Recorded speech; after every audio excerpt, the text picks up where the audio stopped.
Estudio sobre el derecho internacional humanitario consuetudinario. Una contribución a la comprensión y al respeto del derecho de los conflictos armados. Cuestiones que deben aclararse.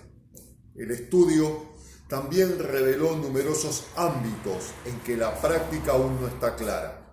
Por ejemplo, si bien los términos combatientes y personas civiles están claramente definidos en los conflictos armados internacionales, en los conflictos no internacionales la práctica es ambigua en lo que respecta a si, para los efectos de la conducción de las hostilidades, los miembros de los grupos armados de oposición se consideran miembros de las Fuerzas Armadas o personas civiles. En particular, no está claro si los miembros de grupos armados de oposición son civiles que pierden su protección contra los ataques cuando participan directamente en las hostilidades, o si pueden ser atacados como tales. Esta falta de claridad también se halla en el derecho convencional. Es un tema álgido. El protocolo adicional segundo, por ejemplo, no contiene una definición de personas civiles o de población civil, aunque estos términos se utilizan en varias disposiciones. En tratados posteriores, aplicables en conflictos armados no internacionales, también se emplean los términos de personas civiles y población civil sin definirlos. Otro aspecto de incertidumbre que afecta la regulación de los conflictos armados, tanto internacionales como no internacionales, es la ausencia de una definición precisa de la expresión participación directa en las hostilidades, que se comprende y que no por participación directa en las hostilidades. Es indiscutible que la protección contra los ataques se pierde cuando una persona civil emplea armas y otros medios para cometer actos de violencia contra las fuerzas humanas o materiales del considerado enemigo.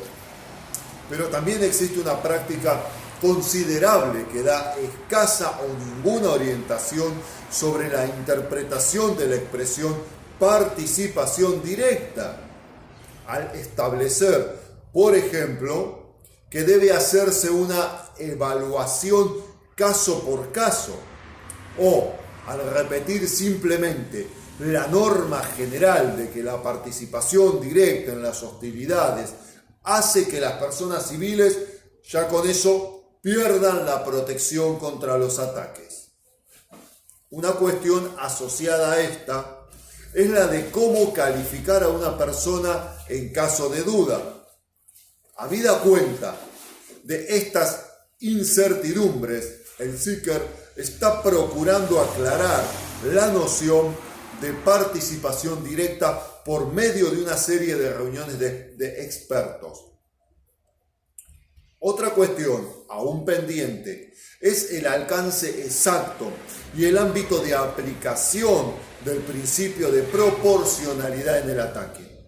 A pesar de que el estudio demostró que este principio cuenta con un respaldo generalizado, no aclara más que lo hace el derecho convencional acerca de cómo hacer compatible la ventaja militar y las pérdidas civiles incidentales. Observemos cuestiones seleccionadas sobre la conducción de las hostilidades. Los protocolos adicionales primero y protocolo adicional segundo introdujeron una nueva norma de prohibición de los ataques contra las obras y las instalaciones que contienen fuerzas peligrosas, aunque sean objetivos militares.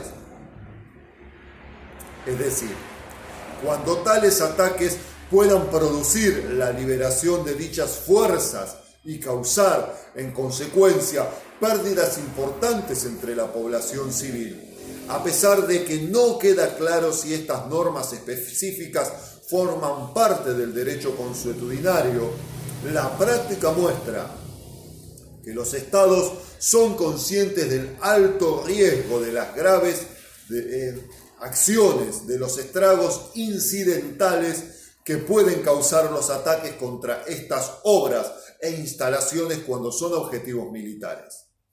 Por consiguiente, reconocen que en cualquier conflicto armado se ha de poner mucho cuidado en caso de ataque para evitar la liberación de fuerzas peligrosas y causar en consecuencia pérdidas importantes entre la población civil.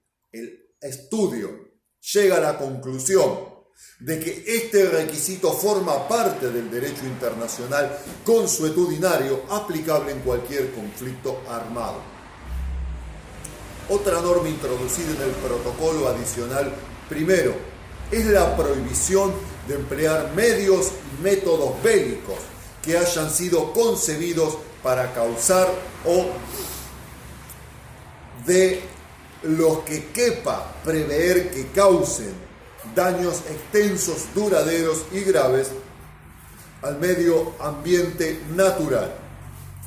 Desde la opción del protocolo adicional primero, esta prohibición ha recibido tanto apoyo en la práctica de los estados que se ha cristalizado en derecho consuetudinario, aunque algunos estados han sostenido con insistencia que la norma no se aplica a las normas nucleares y que, por ende, puede no ser vinculante por lo que respecta a las armas nucleares.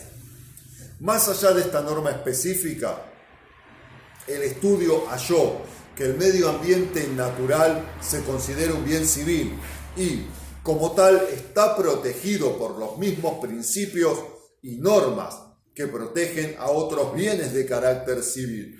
En particular, por los principios de distinción y proporcionalidad y por el requisito de tomar precauciones en el ataque.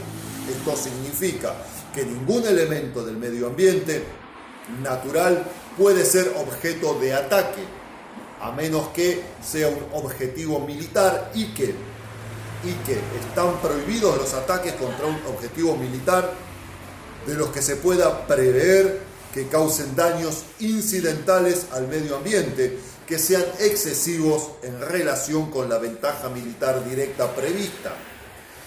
En su opinión consultiva sobre el Nuclear Weapons Case, por ejemplo, la Corte Internacional de Justicia afirmó que los estados deben tomar en consideración las cuestiones ambientales cuando evalúen que es necesario y proporcional en la búsqueda de objetivos militares legítimos. Además, se exige que las partes en conflicto tomen todas las precauciones que sean factibles en la conducción de las hostilidades con el fin de evitar o reducir a un mínimo posible los daños incidentales del medio ambiente. La falta de certeza científica acerca de los efectos que puedan tener en el medio ambiente algunas operaciones militares no exime a una parte en conflicto de tomar estas precauciones.